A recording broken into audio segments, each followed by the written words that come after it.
ya. Nah, Bapak Ibu sekalian, saya ingin mengatakan lagi ya, ada 3 bagian setidaknya ya di dunia ini yang tidak bisa dipengaruhi oleh kekuasaan lain.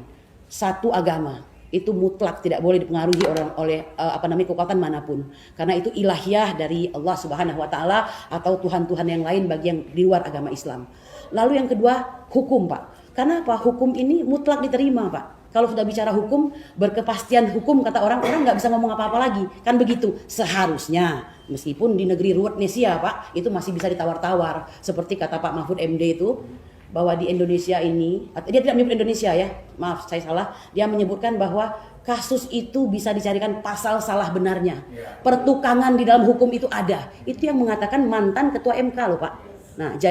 Nah, dalam hal ini harusnya hukum itu berkepastian hukum, ternyata masih bisa dipengaruhi. Balik ke saya omongkan tadi bahwa hukum harusnya tidak boleh dipengaruhi. Dan yang ketiga, yang tidak bisa dipengaruhi harusnya adalah dunia kesehatan. Kenapa itu mutlak? Sifatnya hukum pasti. Anda yang memegang otoritas tersebut. But why today Anda begitu mudah untuk dikontrol?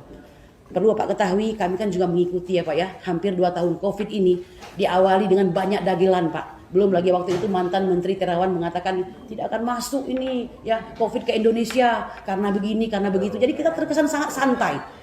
Di triwulan pertama akhirnya gedebak-gedebu Pak. Ya kan saya kira semua juga tahu, sehingga menghasilkan 140.000 orang meninggal dunia, ya kan? Tanpa ada pertanggungjawaban dari negara Pak. Dengan biaya 1.000 triliun yang kita tidak tahu untuk apa. Itu baru soal COVID. Lalu bagaimana dengan PCR-nya Pak?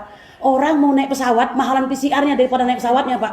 Ya kan? Belum lagi resiko terlambat pesawat dan segala macam. Padahal di India, negara yang boleh dibilang berpenduduk, salah satu yang terbesar di muka bumi ini, harganya murah cuma 95.000. Terus kenapa kita bisa 2 juta? Lalu turun dikit, 1,5 juta, lalu 1 juta. Dan akhirnya maaf, Presiden Joko Widodo menjadi pahlawan kesiangan dengan mengatakan 300.000 rupiah. Masih gede itu Pak. Dan itu diprotes Ibu Sri Pujiastuti, mantan Menteri Kelautan kita. Katanya kenapa 300.000, orang tempat lain bisa 95.000. Ya, maksud saya, Kemenkes ini terdiri dari orang-orang pintar Pak. Anda pada setidak-tidaknya dokter semua kan? Dokter ya.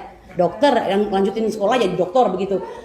Tidak mungkin Anda bisa dikontrol dalam hal ini. Harusnya pemerintah meminta nasihat Anda. Bagaimana ini Pak? Bagaimana kita mengelola kesehatan? Apalagi ada undang-undang seperti yang dibacakan oleh Ibu Menuk tadi. Bahwa setiap orang bangsa Indonesia itu bebas menentukan bentuk daripada kesehatan yang mereka inginkan dan mereka harapkan. Karena mereka lah yang paling mengetahui tubuhnya Pak. Yang paling mengenal tubuhnya. Mengapa ada pemaksaan? Di pemerintahan Jokowi, maaf saya mengatakan, represivitas itu sangat kentara Pak. Harus memakai BIN, harus memakai tentara, harus memakai Polri. Ada apa? Terakhir video itu, Bapak tahu, itu orang sedang berdagang. Lalu polisi dengan sedemikian rupa mengatakan, kalau Bapak tidak mau maka begini.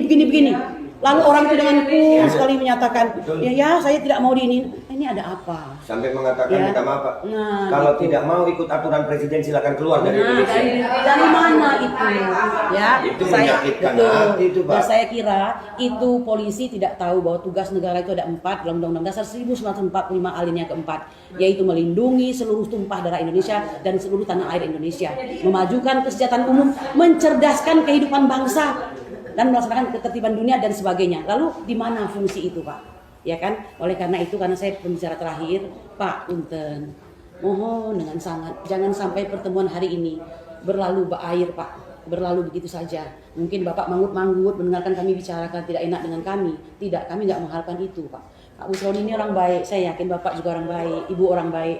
Ibu, Bapak, telinga kita sama, hati kita sama. Anak-anak kita Pak, tolong perhatikan.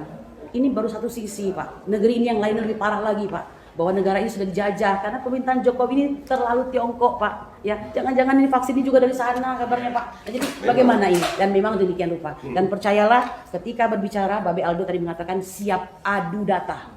Nah tapi anehnya kok nggak pernah diajak beradu data. Apa yang disembunyikan gitu loh Pak. Saya yakin Bapak Ibu ini hanyalah orang kesekian yang merupakan pejabat negara yang mungkin tidak mempunyai lebih banyak otoritas dibanding yang di atasnya. Tapi ayo Pak bergerak Pak, kami mengajak Anda. Karena begini Pak, dimulai itu 1 orang, 2 orang, 3 orang, akhirnya membentuk suatu komunitas yang menolak mandatori vaksin yang tidak jelas ini. Saya kira demikian saja.